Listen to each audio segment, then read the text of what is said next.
Ketevan, just tell us why it is that this whole hearing process is so contentious.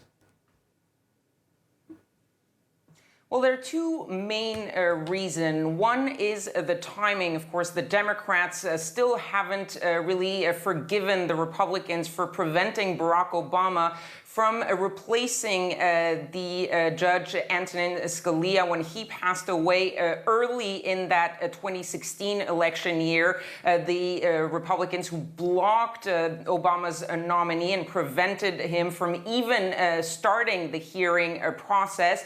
At the time, of course, the Republican had said that this should not happen because it's an election year and that the nomination should take place after the election. This time around, the Republicans are saying, well, that was different because the president and the Senate were not from the same party. This time, we are in agreement. And even if there are only a few weeks left before the election, this is not exactly the same precedent. And it is our duty, it is constitutional for the president to put forward a nominee and for the Senate to go ahead and confirm that nominee. The other reason why it's so contentious is because of the person who is the nominee and the person she is replacing. Of course, Amy Coney Barrett is replacing Ruth Bader Ginsburg, the iconic liberal judge, and Amy Coney Barrett herself is an extremely conservative judge and a devout Catholic. And that is why it's so contentious, because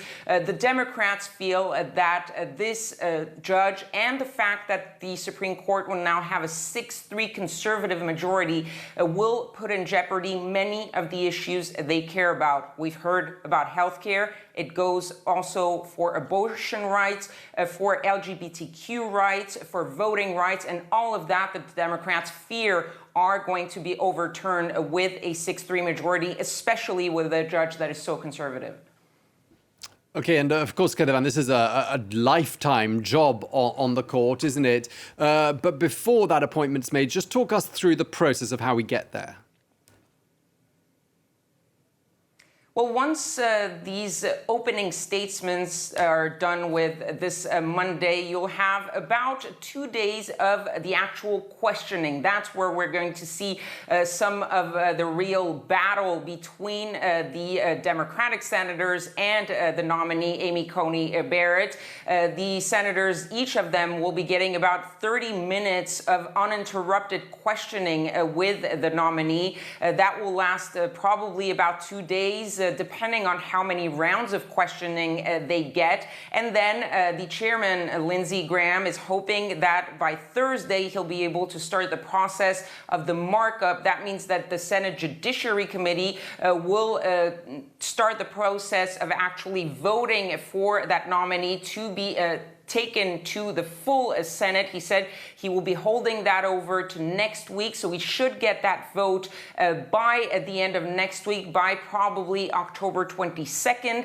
Then that nomination goes to the full Senate, where there will be that final official confirmation vote in the full Senate, probably the final week of October. That means just days before the November 3rd election, and there we're expecting to see the votes fall along party lines, except for the 2 Republican senators who have said already that they were against confirming any nominee before the election.